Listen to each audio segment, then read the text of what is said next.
National Exam Year 2022. Reading in most countries, schools were much stricter 25 years ago than they are today. Many parents are not at all happy with the present situation because they feel that teachers have lost the ability to control their classes. Some schools in particular have developed a very bad reputation for the way in which the students conduct themselves. They no longer seem to have any respect for the school or the teachers who work in it. Some experts feel that the reason for these new patterns of behavior in schools is the result of progressive ideas in education. They feel that discipline has become weak because students have been given too much freedom to choose how they want to spend their time. It is no doubt a good idea that physical punishment and the traditional kind of education has vanished in most places. But nowadays, in many schools, no punishment at all is possible. National Exam Year 2021. Reading a Working Life. Well, I studied economics at university, and then I was lucky because I got a job very quickly as an accountant in a local department store.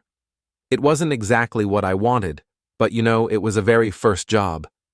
I stayed there for 4 years altogether. After 3 years, I was promoted to accounts manager, and I stayed in that job for a year. But then I really got bored, so I decided to leave and I applied for other jobs in the area.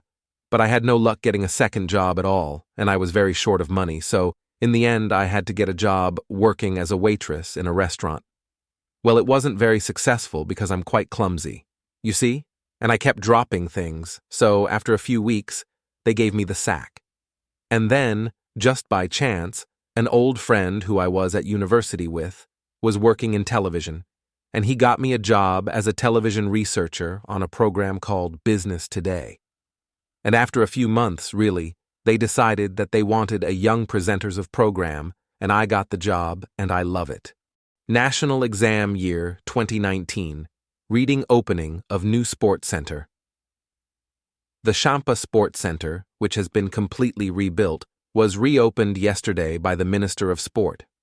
The building was originally used as a market, but was sold to Champa Council in 1981 and then converted into a sport hall. Local schools played football and basketball indoors, and Keep Fit classes were held there. In 2001, the hall was damaged by a fire which broke out in the heating system. The hall could not be used and remained empty while discussion continued about its future. It was then decided that the hall would be rebuilt and an appeal for money was launched. 2 years ago, a local businessman offered to pay for the building work and plans were drawn up. The new hall includes a swimming pool, running track, and other sports facilities which can be used by anyone in the Champa area. The minister made a speech in which he congratulated everyone involved.